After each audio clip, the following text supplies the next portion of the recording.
I sat near the top row of the bleachers, keeping my distance from everyone else.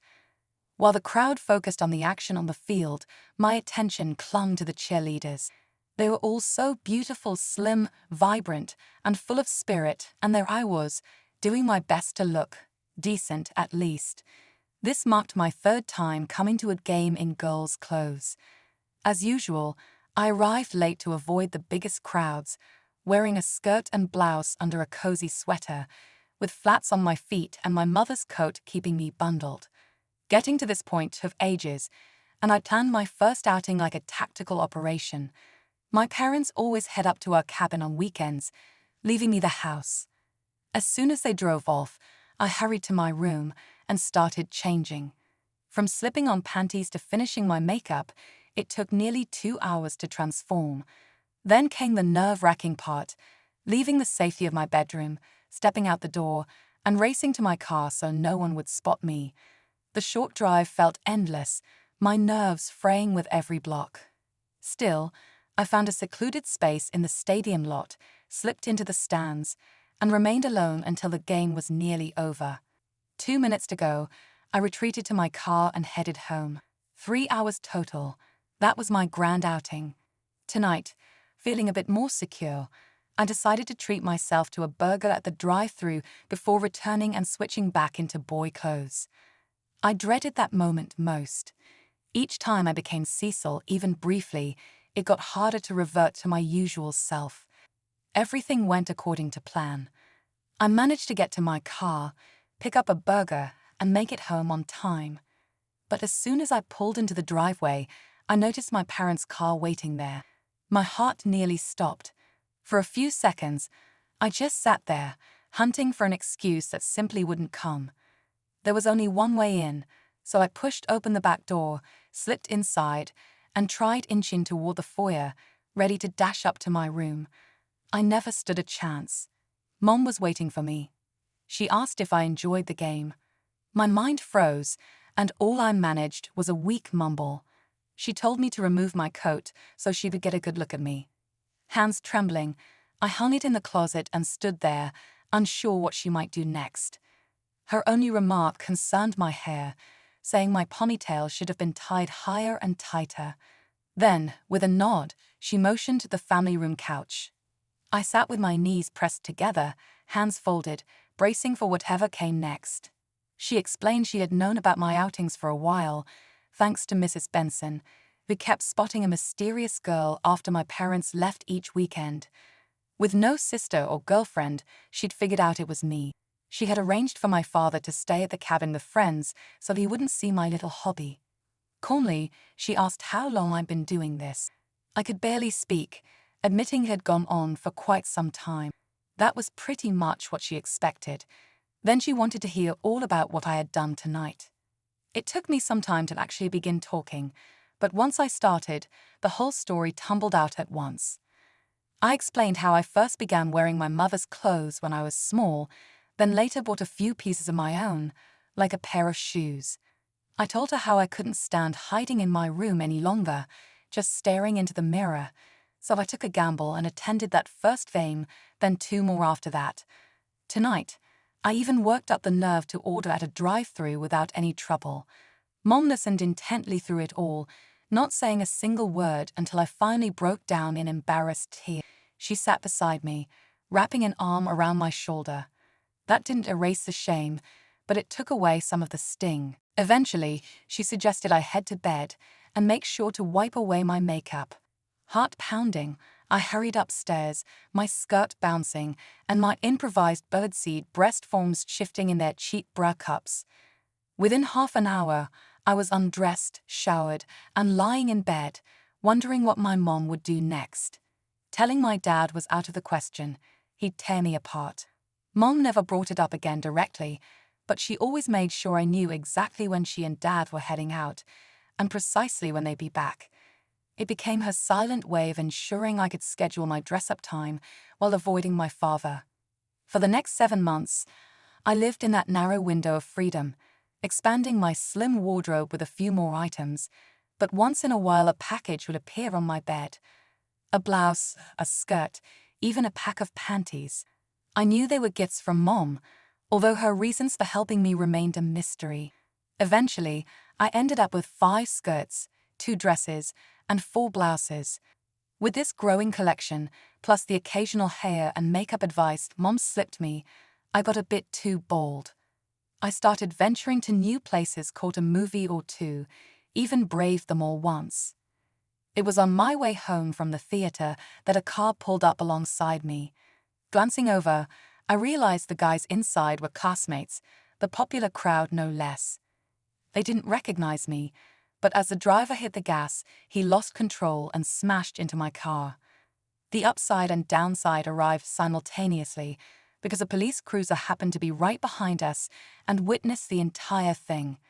My poor car was crushed on the front left side and couldn't be driven.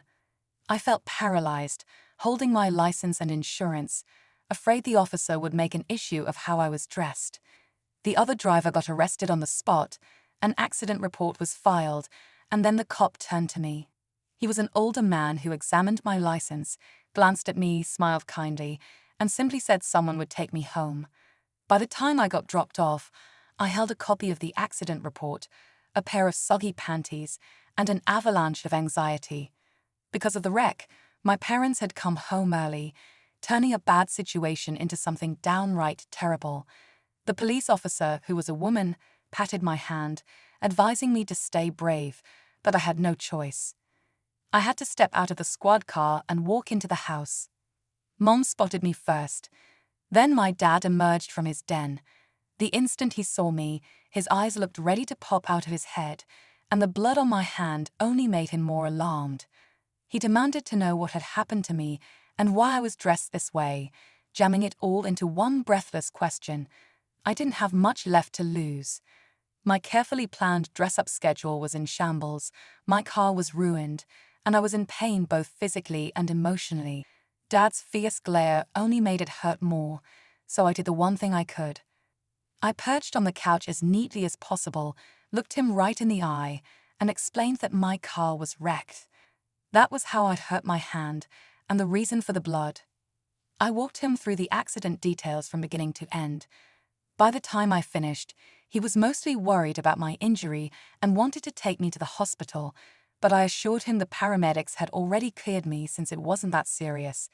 Then he asked why I was dressed as a girl. I would have preferred wrestling an alligator in the nude over telling him, but I couldn't lie anymore. He didn't know because I'd kept it hidden, and no matter what Mom had done, I was hurting them and putting our little family at risk.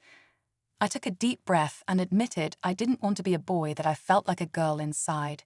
He turned purple, then red, stood up, sat down again, shook his head, and clenched his fist before speaking. His voice was calm on the surface, but I sensed the turmoil underneath. He pointed out that my name was on the accident report and the other boy had a copy. He reminded me the guy went to my school, so it wouldn't take much for him to connect the dots between the girl in the accident and the name on the form. My father then made it clear there'd be no changing schools just because, in his words, I was a damn fairy caught wearing a dress. He stormed into the den, slamming the door behind him, leaving me with nothing but a sink to wash up in and a lump in my stomach. Mom was supportive, but this time there was really nothing she could do. I'd have to face my classmates alone. 17 and clueless, what a combination. That night, I barely slept. The insult he used haunted me. Fairy. But I don't even think of guys like that. All I want is to be a girl. In the morning, I scrubbed away every trace of makeup or perfume, pulled on a pair of jeans and a plain shirt, then headed off with Dad to check on my car. The collision shop guy said it was completely totaled, despite not looking that bad, something about the front end and engine. I'd saved for a long time to buy that little car, with a bit of help from my parents, and now it was junk.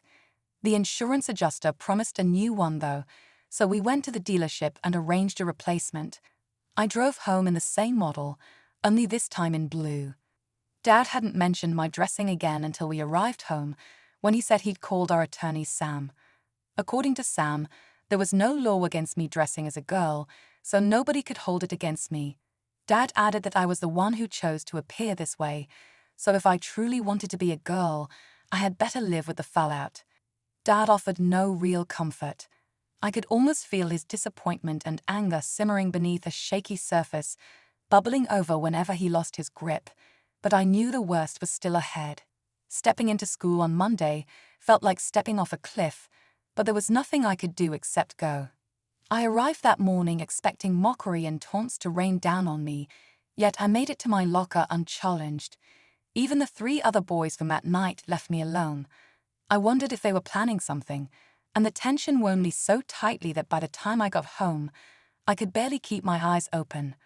All I wanted was a nap to make up for the sleepless night before. An hour later, the boy who wrecked my car called. I braced for threats, but all he did was apologize, then asked if we could meet in person. This guy is a popular jock, while I'm the exact opposite. The only reason I agreed was because I feared he might be plotting blackmail or some other scheme. Still, I invited him over to my house. I was not about to meet him somewhere he could pull a stunt. I may like dresses, but I'm not a fool. He showed up soon after, telling me he was sorry about the accident and glad I'd been able to replace my car.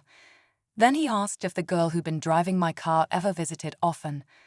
I refused to tell him anything and played it safe, saying she was too afraid of him and his buddies to meet. He insisted he was the only one who had actually seen my name on the report, and that he wanted to treat her to dinner by way of apology.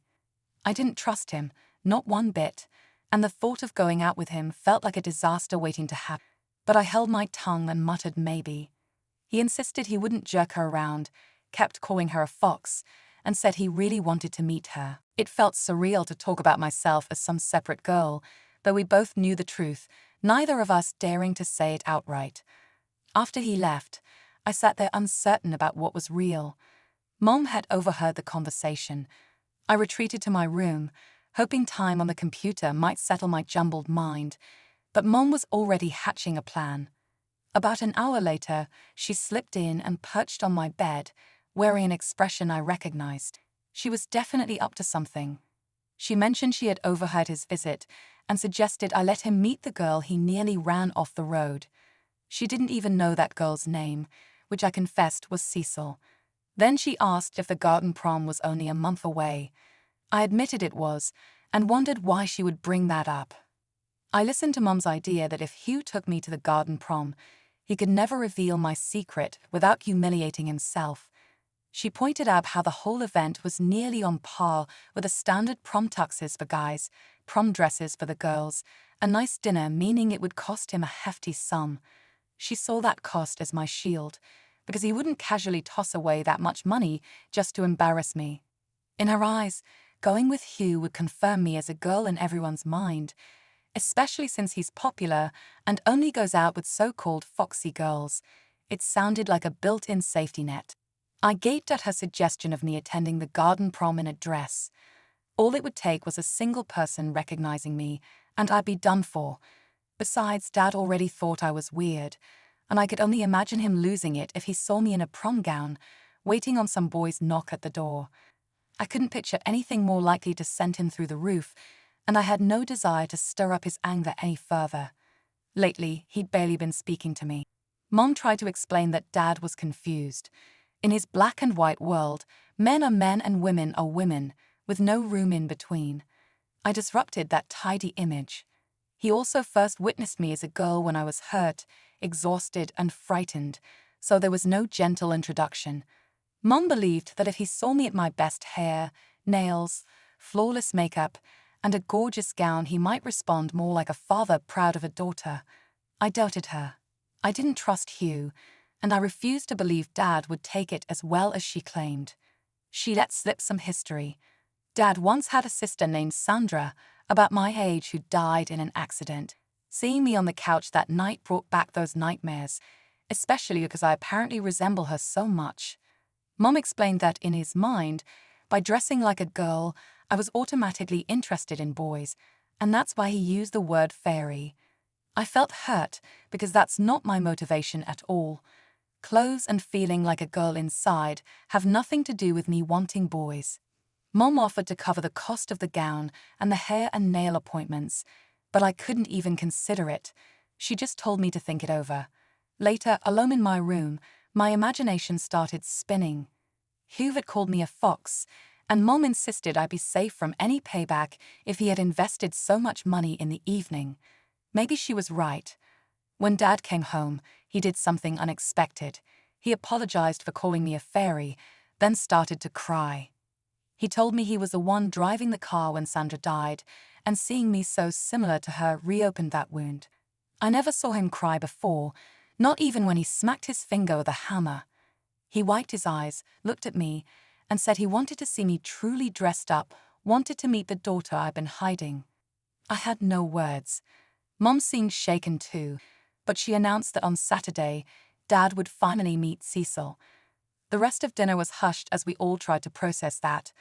My father, the epitome of a tough man, wanted to see me in a skirt and called me his daughter. I suspected he wouldn't hurt me, since he'd made the request, but I wondered how I could possibly look put together enough to please him. I left the table lost in thought. Truthfully, I dreaded this reveal for Dad. I was his son, and that was what he'd always wanted me to be.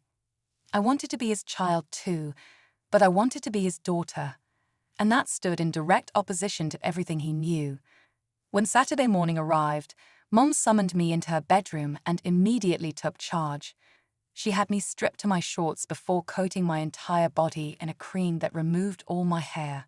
I shaved my face as close as possible, shampooed my hair, and returned. Bags I hadn't noticed earlier waited on the bed. Mom handed me a fresh pair of panties, then guided me as I did my makeup. For the first time, I managed a truly feminine look. My skin appeared velvety, and my eyes shone with greenish-gray shadows, black eyeliner, and a subtle coral blush that made my cheekbones pop. Mom used a combination of rollers and a curling iron to create a style she called a page boy with a bit of a flip. I had never looked so convincingly like a girl in my life. Then came a waist cincher, followed by a brand new bra that Mom called a push-em-up. It lived up to its name, using the extra flesh on my chest to fill out the cups. With a couple of small foam pads, I suddenly had an impressive shape. Next, I slid on sheer pantyhose that gave me a delightful shiver as I pulled them up. Mom handed me a short white slip of hers, and then revealed a dress I'd never seen before, a black sheath with a round neckline and no sleeves. Carefully, I slipped it over my head. She zipped it closed, and I stepped into matching black heels. Mom guided me to the large mirror, where for the first time I saw the girl I'd always believed lived inside me. Gone was the clumsy attempt at femininity I'd managed on my own. This time, the real me was staring back. Mom pressed a lipstick tube into my hand, and I painted my lips a vivid red. Instantly, I felt even more complete. She gave me a pair of small gold earrings, which I attached, while she clasped a gold necklace around my neck. Finally, she slipped a thin gold watch onto my wrist and gave me a delicate spritz of perfume. "Ready?" she asked. I felt equal parts thrill and terror. He won't be angry, right? She promised me he wouldn't, then took my hand and led me from the bedroom down the stairs. By the time we reached the entrance to the family room, she let go. My heels clicked against the hardwood floor as I approached the doorway. I came to a halt, and Dad looked up at me. His eyes went wide. His mouth opened, then closed, and without a word he stood, moving closer to get a proper look. His gaze swept from my hair down to my heels, then back up again before he finally spoke. "You look just like my sister. Far too much like her. Your hair, your eyes, your size. It's the same." He stepped back, never looking away. "I'm not sure if I can handle this," he said. It felt urgent to reassure him that I was not his sister come back to life. "Dad, listen to me. I'm not Sandra. I'm Cecil." He murmured Sandra again, sounding lost. I reached out and took his hands in mine, looking directly into his eyes. Tears welled in them, threatening to spill over. I gave his hands a gentle squeeze, then stepped back. The two of us were drowning in emotion for different reasons, but we shared the same blood and a deep web of memory. I needed him to accept that I was different, and not the ghost of his sister. Tension hung in the room, neither of us knowing quite how to reach common ground, until Mom guided me to the couch and had me sit with her. She held my hand calmly while Dad lowered himself into his chair.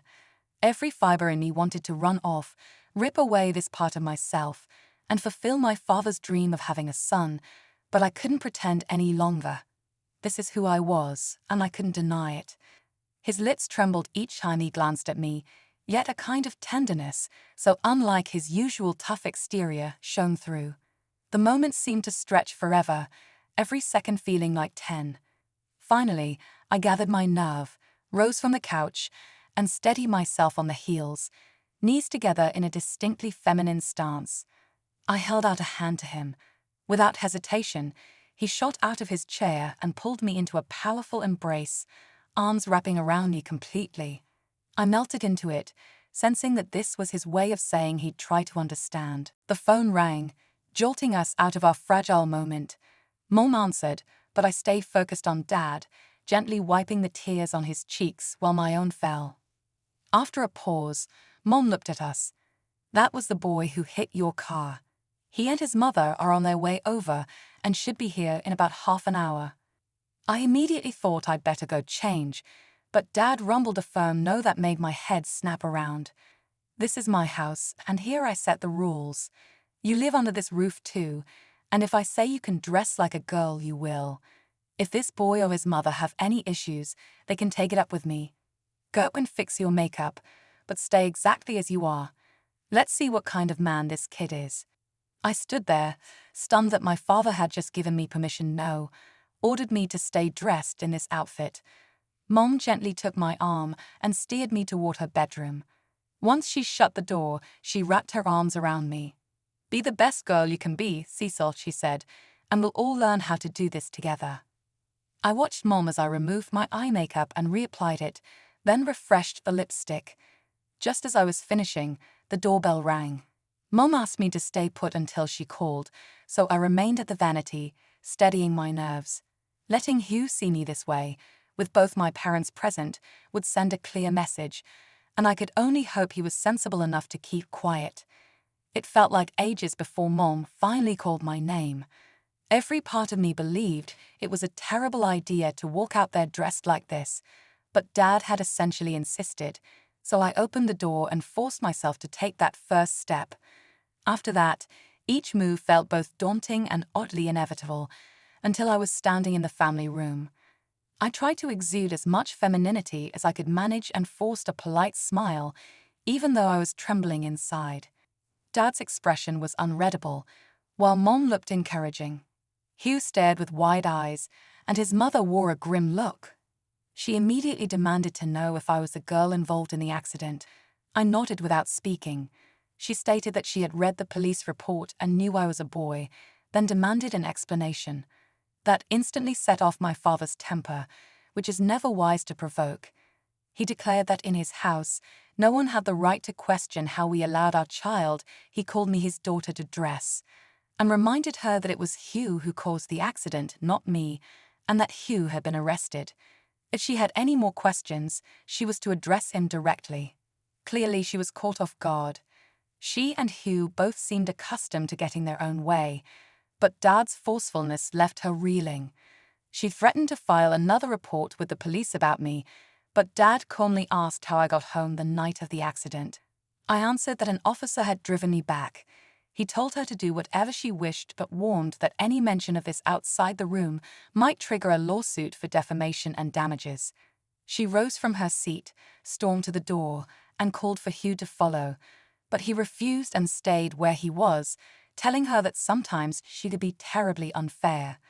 She slammed the door in response, leaving everyone else exchanging relieved smiles. Mom took Dad's hand and led him away, leaving Hugh and me alone. He told me I looked very nice, Cecil, he called me. I thanked him, feeling uneasy yet strangely flattered. He explained that his mother believed she could fix any problem, and I shouldn't let her attitude bother me. Sooner or later, she would calm down, and would probably try to smooth things over by inviting all of us to dinner. I warned him that my father could be just as stubborn if she tried to force anything. Dad would respond decisively, and it would not end well for her. Hugh shrugged and said he would let her find out on her own. Hugh then came closer, extending his hands. I placed mine in his, and he helped me stand. Suddenly, we were only inches apart, and I felt his arm settle around my waist, drawing me gently nearer.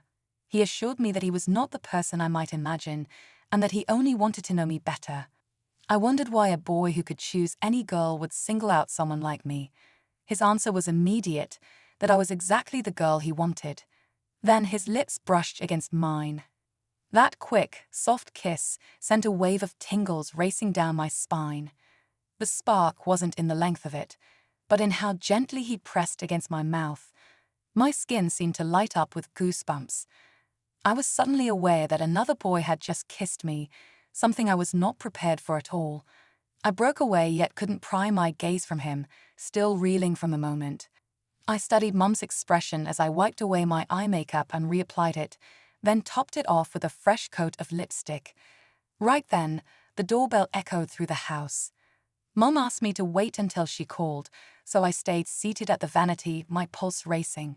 Allowing Hugh to see me fully dressed in front of both my parents would make a powerful statement. I just prayed he had the sense to keep everything under wraps. It felt like an eternity before Mom finally said my name. Every instinct warned me that stepping into the living room in a dress was reckless, but Dad had practically insisted, so I opened the door and forced myself forward.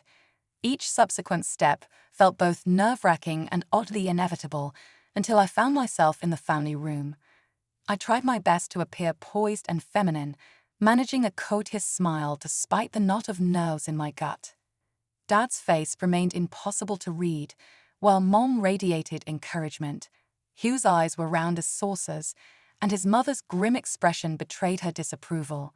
She demanded to know if I was the girl in the accident. I inclined my head, staying quiet. She claimed she had read the police report and knew I was actually a boy, then demanded an explanation. That stoked my father's temper, which is never a good idea. He firmly reminded her that this was his home, and it was none of her business how we let our child calling me his daughter dress. He also pointed out that Hugh had caused the crash, not me, and that Hugh was the one arrested. If she had more questions, she could take them up with him directly. She looked utterly thrown. Clearly, she and Hugh were used to being in control, but Dad's unyielding tone unsettled her. She threatened to file another police report about me. Dad simply asked how I got home on the night of the crash. I answered that a police officer had driven me. He told her to do whatever she felt was necessary, but cautioned that any talk of this beyond our walls could lead to a defamation lawsuit, plus any other legal action he could pursue. Rising abruptly, she stormed to the door, summoning Hugh to follow, but he refused, telling her she could be entirely too harsh. She stomped out, leaving everyone in a moment of relieved silence. Mom took Dad's hand and guided him out, so Hugh and I were left by ourselves. He turned to me and said I looked lovely using the name Cecil. I felt both uncomfortable and oddly flattered. He mentioned his mother thought she could fix any mess, and I should ignore her bluster. Eventually, she would calm down and probably try to make amends by inviting us all to dinner. I warned him that my father could be just as stubborn. If his mother tried to force the issue, Dad would meet her head-on, and there would be no backing down.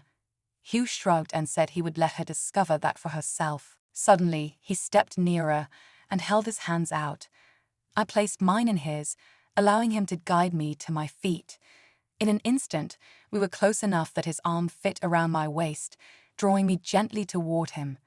He insisted he was not at all how I might imagine, that he genuinely wanted to know me better. I couldn't help wondering why a boy who could date anyone would choose me. His response was immediate. He wanted me because I was exactly the girl he desired. Then he bent down and pressed his lips softly to mine. A heady rush spread through me, like a spark coursing down my spine. The thrill wasn't in the duration, but in how tenderly our lips touched. Goosebumps rose on my arms, and a realization struck me. I had just been kissed by another boy. It was a moment I wasn't prepared for, and I instinctively pulled away, yet I found myself unable to look anywhere but into his eyes, my thoughts swirling in every direction. Cheryl crafted something I never expected, custom breast forms. Mom had told her that as a boy, I needed breasts and possibly hips if that was feasible. Cheryl simply listened, showing no shock whatsoever. She led me to a small changing area where I had to strip down to just my panties so she could make molds, check my skin tone, and work out the details. It felt so odd, but Cheryl was calm and focused the entire time, almost like an ancient sorceress mixing potions and spells to transform me into a girl. Working methodically, she produced 2 sets of breast forms and 2 special panties. Those panties, she explained, were designed to hold everything tucked away, so the rest would look right. I couldn't fully grasp what she meant. First, she used a gentle adhesive to attach the basic set of breast forms to my chest. She said this glue would wash off easily, just peel and rinse. The new panty, however, was far more challenging to put on, and Cheryl instructed me to go ahead and position it, then simply wear it that way. Apparently, the glue involved would last for several months, meaning I'd have to sit down whenever nature called. She added that with only a few months left of school, it would let me appear feminine without anyone suspecting a thing unless I tried getting undressed around other guys, which obviously I wasn't going to do. She pointed out that this garment would create a small pouch and smooth out my groin, along with shaping a bit more of my hips. That meant I might need slightly bigger pants from now on. When I finally looked in the mirror, I saw what appeared to be a naked girl staring back. My heart hammered in my chest, and I quickly put on my own clothes again. Wearing a bra suddenly felt different now that I truly had something to support, and my panties seemed to fit better too. I left the padded panty brief on the bench, and as I stepped back into the main area, Mom hugged me. Cheryl then said I should return later if I wanted the breast forms permanently attached with a stronger adhesive. Back home, I hurried to my room so I could catch one more glimpse of myself. Initially, I only wanted to dress like a girl, going out in skirts and blouses for the thrill. But this had become more than just a daring game, and I felt both scared and exhilarated by the changes. I tried on my own panties again, and had just fastened my bra when Dad opened my door. He looked away, clearly startled to see me standing there in such a state. Feeling a sudden surge of boldness, I turned so he could see me fully, hoping he might understand. I told him this was how I'd always envisioned myself, and admitted that none of us really grasped it yet, including me. But it was the first time in my life I felt complete. I took his hands, held them gently, then slid my arms around him and let him hug me. Despite his lingering uncertainty, he pulled me closer, his grip stronger, and we stayed locked in that embrace for a long moment. Eventually, he let go and remarked that I should probably get dressed, since he wasn't accustomed to half-naked girls walking around his home. Even so, I could sense a sliver of acceptance in his words, and it was all I needed right then. He left, and I wasted no time changing into a skirt, a blouse, and my shoes before heading downstairs. Mom and Dad were tucked away in the office behind a closed door, so I ended up watching some television on my own. We had dinner later, and not a single comment was made about how I was dressed. Later that night, I carefully peeled off the breast forms before climbing into bed. Cheryl's advice about my pants turned out to be right. Although I could still wear jeans without drawing attention to my figure, dress slacks weren't much better. I wanted to slip into a skirt or dress so badly, but there was just no chance at school, and that made each day seem to drag on forever. On top of that, I realized what a hassle it was to always sit down in the bathroom, especially when wearing slacks. Still, it felt worth it to maintain the illusion. When Friday rolled around, I hurried home and changed, stopping only to apply lipstick when the phone rang. It turned out to be Hugh's mother, inviting all 3 of us to have dinner at their country club the following evening at 7. Apparently, Hugh knew his mother's patterns well. I accepted, then tried to think of a way to stun her, but I came up blank. When Mom arrived home about an hour later, I told her about the invitation and my desire to leave an unforgettable impression. She only needed a second to think and told me to be ready early the next morning, clearly already hatching a plan. Once I had finished my morning makeup, I joined Mom for breakfast. She mentioned that we should get our hair and nails done, then find a dress so perfect it would make Hugh's mother think twice about her behavior. It sounded great to me. We left before Dad even woke up and headed straight for her salon. Seated in a chair, I consulted with the stylist until we settled on a look that would flatter me and didn't involve a perm. While she worked on my hair, Mom got hers done by another stylist. I had to sit under the dryer for a spell, during which someone else came over and took care of my nails. They extended them slightly, shaping them into a soft oval, and painted them a deep red. They also mentioned that, once I removed the polish, my nails would look fine for a boy. Clearly Mom had filled them in on my situation. When all was done, my hair sat in a curly pageboy style with drop bangs and waves for an undeniably feminine flair. Mom loved it, and I felt absolutely thrilled. We went on to the mall, where Mom insisted we find the perfect dress. She seemed focused on a particular idea, so I let her do most of the searching, although I did see a few dresses that spoke to me. We finally discovered one in a shop specializing in prom attire. Mom selected a bright red sheath with a fitted bodice, a V neckline, and no sleeves. She handed it over and pointed me toward the changing booth, so in I went. It was snug, and I couldn't zip it all the way. My breast straps were visible, along with a generous amount of cleavage.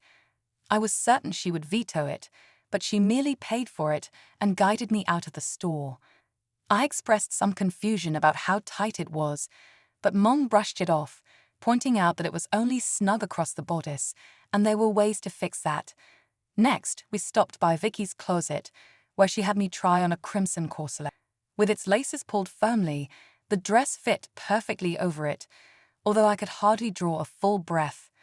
We picked up matching satin panties, and then, at a nearby shoe store, found red patent leather ankle strap heels with an open toe.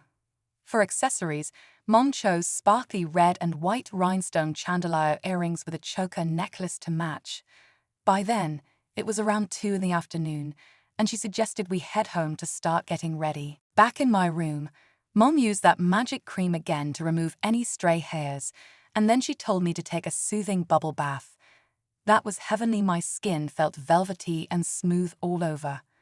Afterward, we reattached my breast forms, with Mom carefully applying the adhesive Cheryl had given me so any seams disappeared.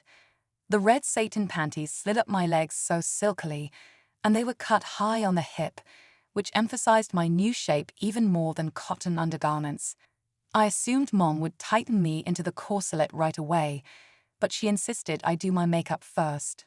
I settled in front of my cosmetics and started to carefully apply everything. It went on so smoothly that I became even more convinced Mom's plan would be a success. Once I was satisfied, Mom laced me into the corselet. The process involved more huffing, puffing, and contorting than I ever thought possible, but soon my waist was whittled down to a slim 24 inches. The built-in bra hoisted my breasts so dramatically that I worried they might spill over the top. Instead of pantyhose, she helped me clip real stockings to the corselet's garters. The sensation of wearing them was foreign, but undeniably alluring. Finally, I eased the red dress over my head, and Mom zipped it shut. The neckline was slightly higher than I'd remembered, so I didn't have to fret about popping out. But there was no denying the lot was on display. My skirt barely skimmed above my knees, offering a bold display both at the top and bottom, which I was certain Mom had orchestrated. She watched me fuss with the ankle straps of my new heels, but didn't help, letting me manage on my own. Once she left for her room, I finished preparing in private. I put on my glittering earrings first, followed by the matching choker. The sparkles made me think I might glow like a mirrored ball, but I found myself liking the effect. A little more blusher, red lipstick, and a light mist of perfume completed the look. I stepped out of the bathroom and found Dad waiting in the hallway. His gaze lingered on my face, then traveled down the curves I now sported, before returning to my eyes. After a moment, he handed me a small velvet box. Inside, nestled among the lining, was a ruby set with several tiny diamonds. He said it had once belonged to Sandra, and he wanted me to wear it that night. Touched beyond words, I thanked him and carefully tried to slip it onto my finger. It was tight, but with some soap, I managed. He kissed my cheek, then retreated to his room, leaving me alone to admire myself in the mirror. What I saw stunned me. The figure I had always imagined toned, petite, with chestnut hair and soft highlights of auburn. My eyes, green with subtle grey and plum shadows, seemed more vibrant than ever. Even Hugh's earlier kiss hadn't made me feel as complete as this moment did. Mom emerged looking elegant in a sapphire blue sheath dress, her blonde hair pinned with silver barrettes. She didn't appear anything like her 38 years. Dad wore a grey suit that suited him perfectly, like a proud businessman. We stood together for a few seconds, then Mom broke into a little laugh, took my hand, and led me downstairs. Dad had set up his camera to capture a few shots, first of all 3 of us, then just me on my own, some close-ups and a few full-length poses. He reminded me that our sole aim at this dinner was to let Hugh's mother know she had stepped out of line with her threats. He admitted he still didn't fully understand why I needed this life, but that it didn't matter because I was his daughter. He urged me to stay poised if she tried to provoke me. Dad drove, and we allowed the valet to park the car. Mom hooked her arm around his right, and I took his left, so we entered together. Hugh greeted us in the lobby. His wide eyes told me my transformation had left him momentarily speechless, but Dad's subtle pressure on my arm kept me steady. Hugh guided us to the table where his parents were waiting. The reaction from his mother was almost worth every minute of preparation. She stared stunned, while Hugh helped me into my seat next to him. Hugh's father began by explaining that his wife had said some things she regretted, and they had asked us to meet so she could apologize. His gaze strayed to my neckline. Then he looked back at Dad, clearly uncertain. He posed a direct question about my identity, whether I was actually male. Dad squeezed my hand, and I kept silent as he calmly stated that my gender was not up for debate. He recognized me as his daughter, Cecil, and that was all anyone needed to know. Hugh's mother seemed on the verge of arguing, but Hugh's father silenced her by reminding her of the trouble her threats had caused. Dad then made it absolutely clear that if she tried to spread rumors or harm my reputation, we would not hesitate to defend ourselves. He asked if there were any questions. None came, so he stood, and Mom and I followed suit. Dad declared that we would be leaving, since we preferred to share a meal with people we actually cared for, and advised her to verify facts before launching any more accusations. She seemed furious, turning red with barely contained rage. To drive his point home, Hugh got up as well and announced he would be joining my family instead, mentioning that we were the only ones with genuine grace. He added that his mother shouldn't wait for him, and with that, we walked away, leaving her at the table. Hugh slid his arm through mine, while Mom held on to Dad, and we all exited together. I felt an intense surge of pride in my father at that moment. He had defended me and affirmed that I was his daughter. The word daughter kept echoing through my mind, each syllable feeling like a precious gift. Hugh helped me into the car, and Dad drove us clear across town to a very upscale restaurant where he had already made a reservation. Once we were seated, and after we had coffee, Hugh asked if I would go with him to the garden prom. I glanced at Dad, who looked composed, then at Mom, who beamed at me. I told Hugh I would love to, but I worried his parents might be upset, especially his mother. He simply grinned, explaining that his father had predicted precisely how events would unfold, and now she was likely stewing over the realization that everyone else had been correct. With her husband keeping a close watch on her, Hugh believed she would settle down, and he also felt my appearance had shaken her convictions. Then he asked again if I would be his date, and I happily agreed. Our dinner turned into a joyful affair, filled with delicious food, laughter, and later some dancing. Hugh held me close on the dance floor, occasionally glancing at me with a mixture of admiration and fascination.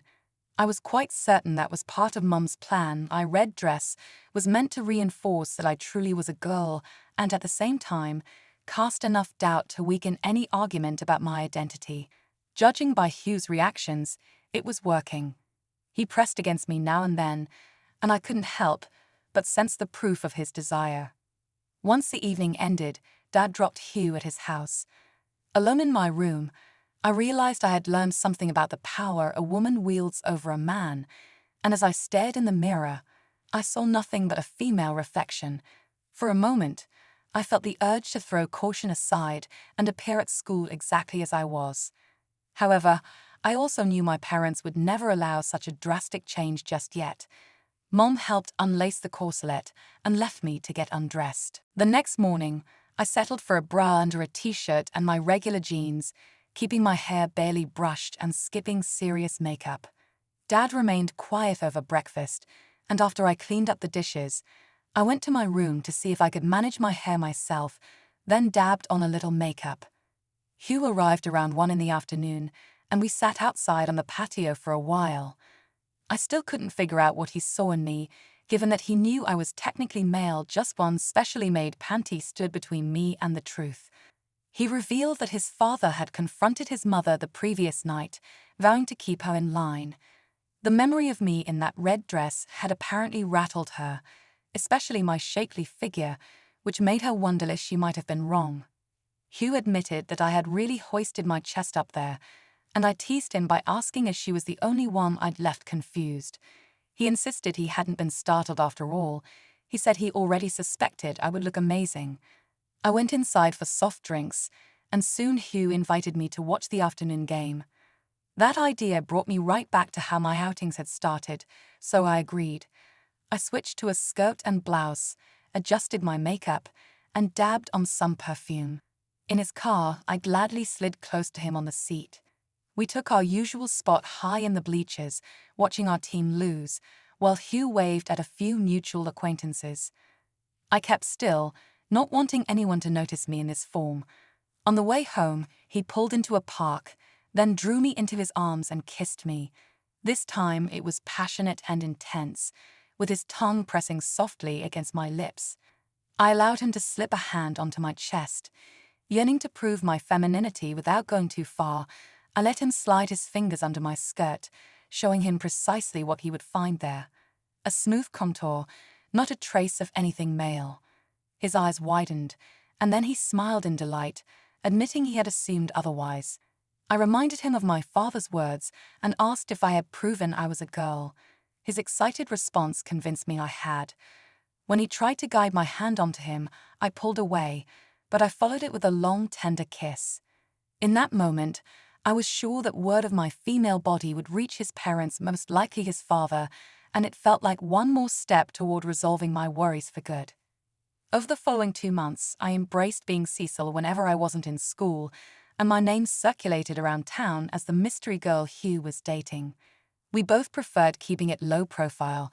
After that drama with his parents, neither of us wanted another round of prying questions. Not long after our dinner confrontation, Mom received a letter from Hugh's mother, formally apologizing for her accusations. She wrote that she now believed I truly was a girl and would never challenge that again. Her words were all the proof I needed to know my subtle message via Hugh had hit its target. When the garden prom rolled around, I plunged into the same flurry of excitement all the other girls did. My hair and nails were done at the salon.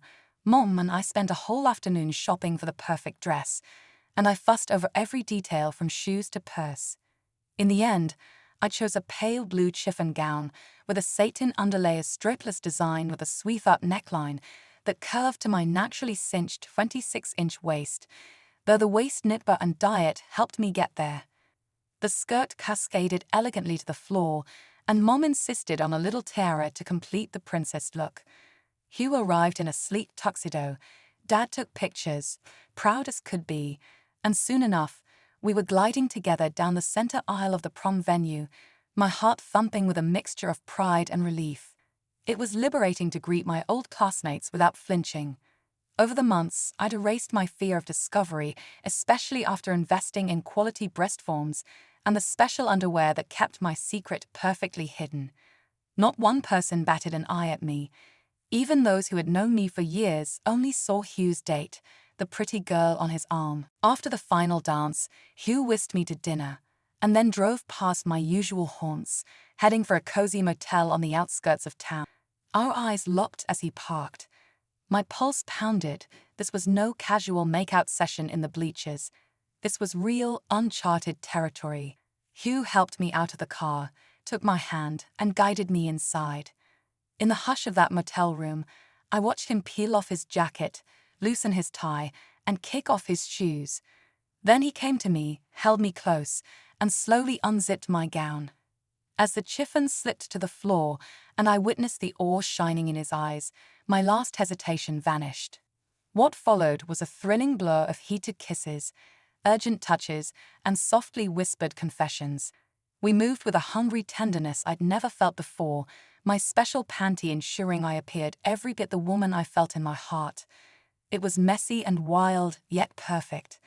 I discovered just how natural it felt to be loved, and to give love in return, like any other woman would. By the time Hugh drove me home in the morning, I was floating on a cloud of post-prom bliss. Exhausted, I took a shower and collapsed into bed until early afternoon, slipping on a pair of shorts and a simple top. No makeup, no bra, no shoes. I wandered into the kitchen. Mom took one glance at me, hair all mussed, rummaging for orange juice and a donut. "Late night," she teased. I mumbled, still half asleep. "You were a bad girl, weren't you?" she teased further. I blushed. Hugh said it was wonderful, and I agree. So, no regrets, Mom. She merely shook her head, arching a brow. "What now? Those acrylic nails aren't coming off anytime soon, and your graduation ceremony is just around the corner." I shrugged. "I'll take the polish off for the ceremony, come straight home afterward and change. Then I'm done with boys' clothes. Forever." Mom surprised me with a grin. "No, you'll walk at graduation in a lovely dress, hair done, the whole works. Then we'll go celebrate. After that, you can throw away every last scrap of your old wardrobe." And so I did. On graduation day, I wore a crisp white sheath with matching sandals. The second people realized who I was under the name called out, they stared in amazement, but the ceremony moved quickly, and we were gone before gossip could brew. Dad had taken to calling me kitten a few weeks prior, and despite my earlier tomboyish notions, I had to admit I loved it. In the months that followed, Hugh enlisted in the Navy and vanished from my day-to-day life. I enrolled in a local college, earning a business degree while steadily moving forward with my transition. By the time I turned 23, with my doctor's guidance and Mom's unwavering support, my physical reality finally matched the woman I had always been inside. Now I'm back where it all began, perched high in the bleachers at another game. Our team is winning, the crowd is roaring, and a sense of déjà vu drifts over me like a soft breeze. I close my eyes, recalling that first time I ventured up these stands in a skirt, heart pounding with nerves. My life changed forever on those old wooden steps, and at this very moment, I hear a voice behind me, warm, familiar. "Hey, kitten." My heart leaps into my throat. There, dressed in a crisp navy uniform, stands Hugh, his gaze full of that same tender awe I remember from prom night. As the crowd erupts in cheers around us, he takes a step closer, eyes shining. "Mind if I sit with you?" he asks softly, an unmistakable glint of hope on his face. It's a moment I never expected, a past love stepping into my present, wearing the uniform of a man who's seen the world. My pulse quickens. Without hesitation, I scoot over, letting him slide onto the bench beside me, our arms brushing. The roar of the stadium swirls, and suddenly, I realize what true full circle feels like. Though I once feared discovery, now I'm free to greet him, free to love, free to be myself in a way I never dared before. I manage a small smile, meeting Hugh's gaze. "I'd love that," I whisper back, and settle in beside him, the game echoing around us as if applauding our reunion. In that moment, with my heart pounding and my future wide open, I can't help but think this was all worth it. Every challenge, every secret, every risk. Because here I am, truly me. And whether our story begins again or simply writes another chapter, I know I found the life I was always meant to live.